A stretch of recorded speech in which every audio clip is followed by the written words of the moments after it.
So a lot of people have asked me over the years, how do I become more curious about life and also in my dating or in my intimate relationship? We all have a deep sense that curiosity is a positive trait, of course, because when we feel curious about something, we're also often filled with a sense of wonder and engagement, and it's a very pleasant experience. And we also know, if you've read anything about dating or relationship advice, that curiosity is one of the absolute number ones that you can bring to your interaction. Don't be interesting, be interested, they say. And once you kind of get over that need to always be impressive and trying to be the center of attention, you actually put your attention on another person, softly, generously, giving them the space to show off who they are and their character and their personality and their essence a little bit under your open, wondrous feeling. That's often one of the best experiences that someone's had in their entire life. There are tons of men and tons of women around the world, I know this for sure, who have never received half an hour of simple, open, true curiosity. Who are you really? What is it like, your life? What is it like to be you? So how can I become more curious? I think as we kick off this exploration, it's really interesting to ask the question, what is curiosity? How does that work within the brain, the psyche, within the body? What is the curiosity function? If we can understand that a little bit, we might learn how to amplify our own curiosity. From my perspective, got a few things to say, but the key thing is that curiosity, I believe, is a result of genuine attraction. If there's something in you that is attracted to something or someone, curiosity is an expression of that. So it's like attraction, or the force of attraction, I believe, comes first. Curiosity comes after. There's also a couple of very distinct forms of curiosity. And the first one is the kind of curiosity that I hear about most people. If I ask most people, do you find that you are a curious person? They will say yes. But if I spend some significant time with this person, I notice that their curiosity is almost entirely passive, which is, yeah, I'm curious because I surf, interesting podcasts and YouTube channels, and I read some books, and I'm interested in an alternative view of life and the universe, and I'm open. But I think even though, yeah, you can be curious when you're open-minded, it doesn't always leave much of an impact on the world or in your relationships to be receptively curious. What is much more rare and much more impressive, in my opinion, to behold is someone with a penetrating, active form of curiosity. And I give you two examples. And the first is, imagine an explorer or a scientist and maybe perhaps a mystic, right? So someone like Charles Darwin, why was he in the Galapagos Islands? That's interesting enough why he went out there. But the second thing is, what compelled him to look with such clarity and precision upon the different kinds of wildlife that he found there? And why would he sit there and try and formulate a coherent understanding of what he saw? Why did he write his books? What about the other kind of pioneers in all of the history of science?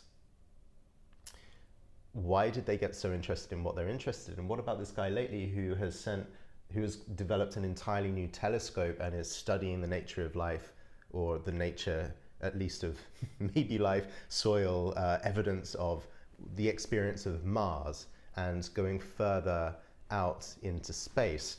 To imagine that you're waking up in the morning and you're writing a proposal for government money to study the technology needed to make a brand new paradigm shifting telescope. The curiosity of that is immense because it's driving your entire body into action.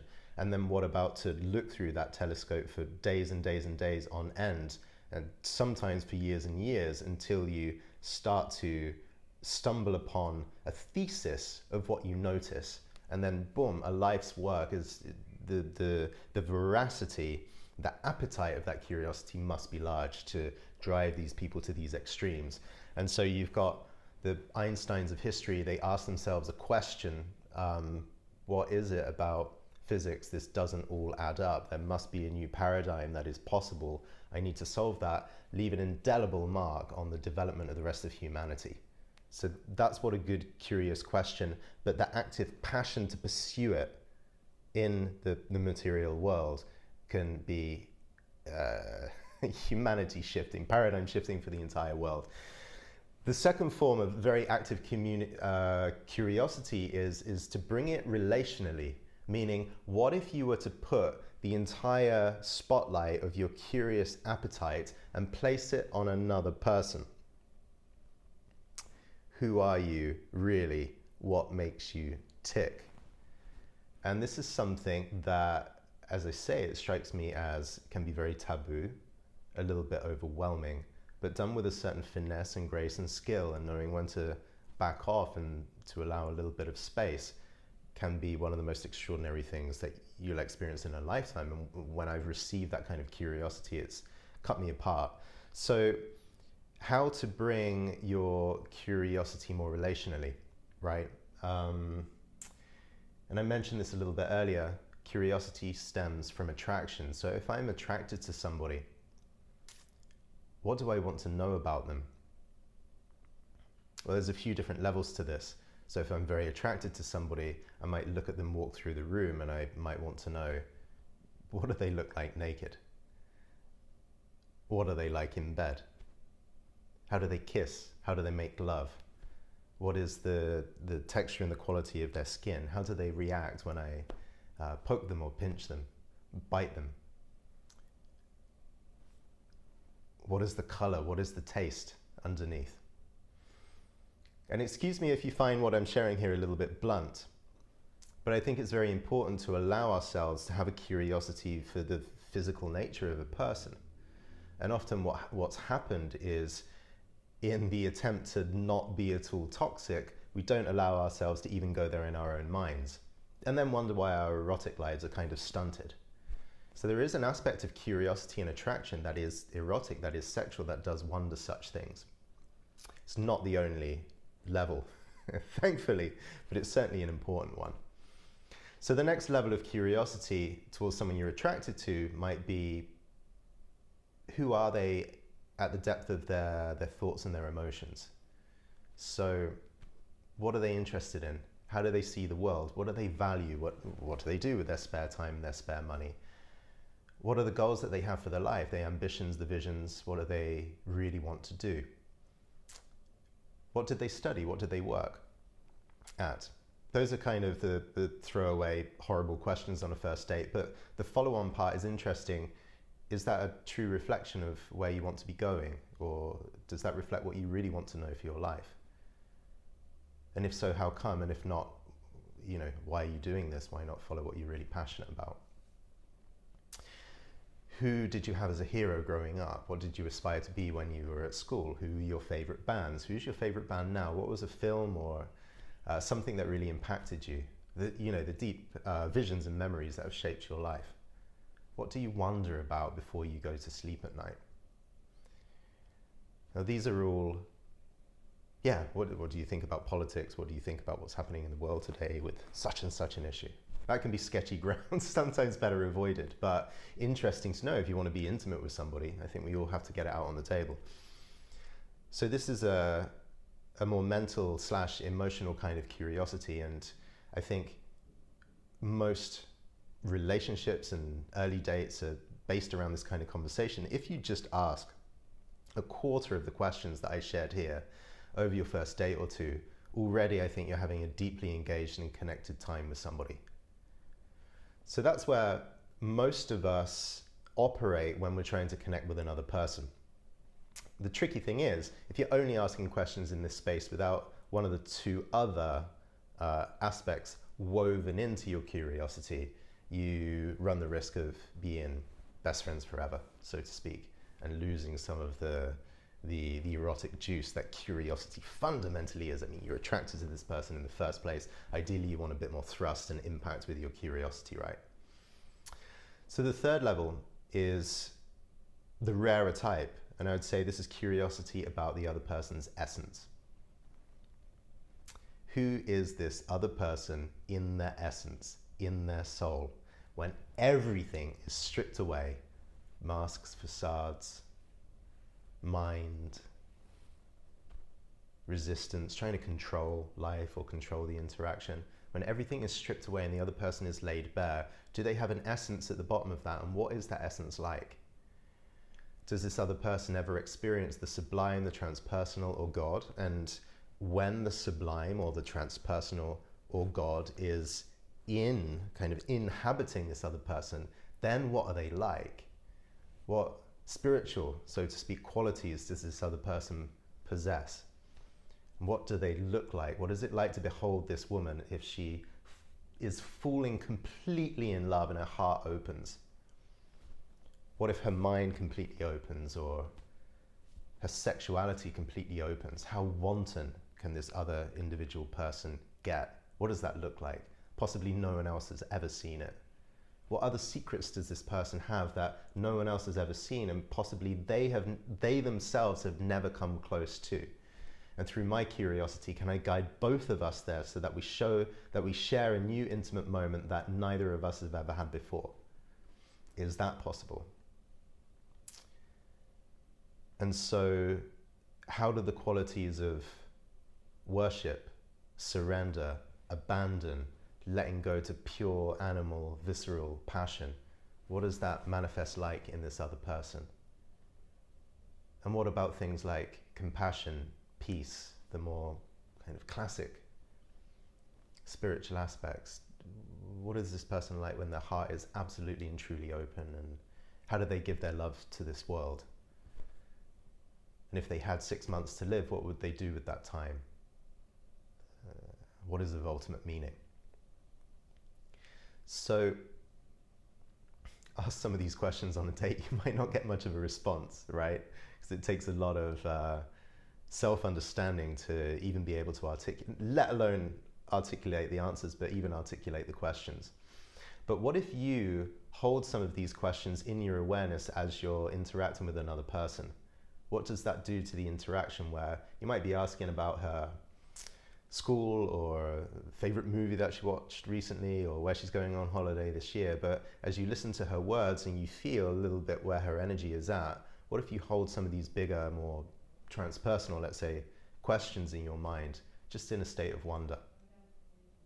Sometimes that changes the kind of perfume or the atmosphere of the place. So you can actively be curious about someone, blasting them with questions, wanting to penetrate to the very essence of who they are, bringing in their physicality, their animal body, their passions, their longings, bringing in their mind, their emotions, and their spiritual potential. Being curious about all of that, and then leaning in and asking and wanting to know and being hungry, this erotically fueled, hyena-like attraction / curiosity placed lovingly onto another person. This is what it's all about.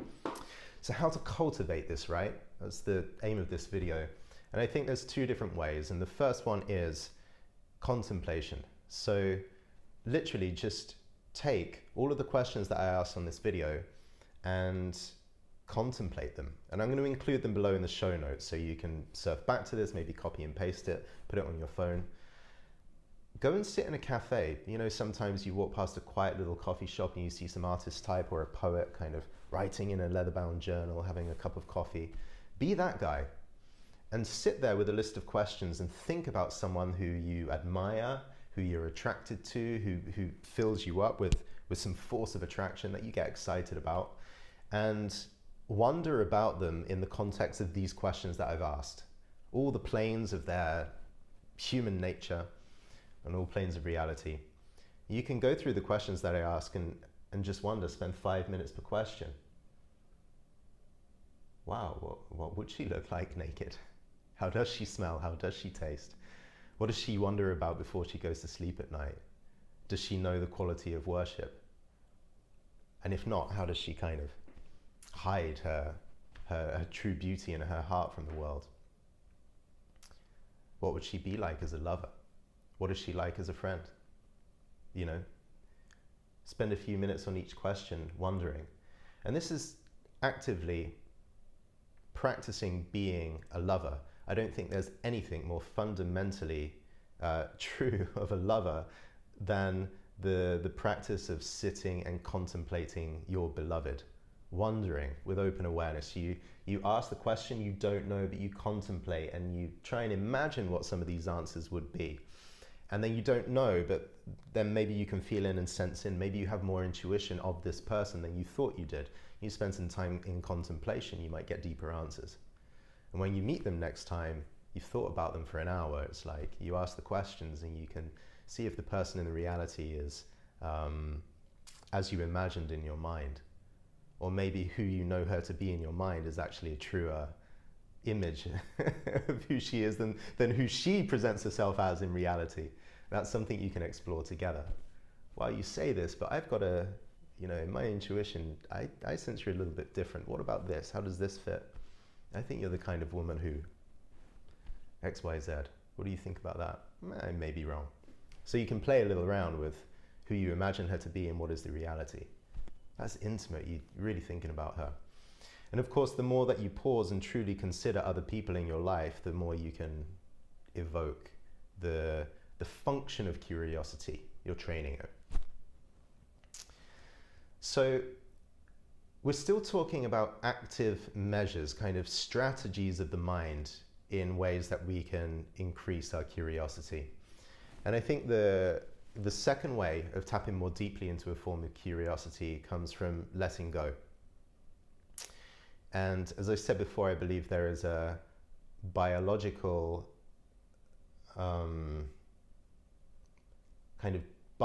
deeply psychological, mental, spiritual reason for existence, a function of this curiosity muscle that we have.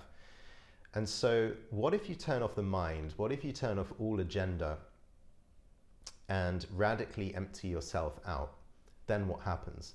So rather than trying to be a person who's more curious so you can restore some fire to your relationships or have better dates, what happens if you let it all go? One of my coaching recommendations is actually that you go out in nature, and there's various meditations you can do out in nature, but really let the mind just open and let go. You kind of lose your mind and then you come to your senses. Nature fills up all five senses, and wow, now I'm really in reality, and I'm not thinking, I'm not trying to be anything anymore. When we empty ourselves out in such a way, really curious things can happen. One of those really curious things, I believe, is that a innate, natural curiosity comes again to the surface. So you'll hear people talk about childlike curiosity, right? Child has not got any conditioning or programming yet, but the child is there responding to the world around them. They've got no memories, they've got no real sense of future, but what is it like if I kind of play with this leaf a little bit? Or what if I kind of scribble on this paper? Can I draw a perfect circle? What happens if I do a handstand or a headstand? What happens if I pull the cat's tail? This is all a very natural and spontaneous form of innate curiosity, and curiosity that translates directly into action. And it's just innate.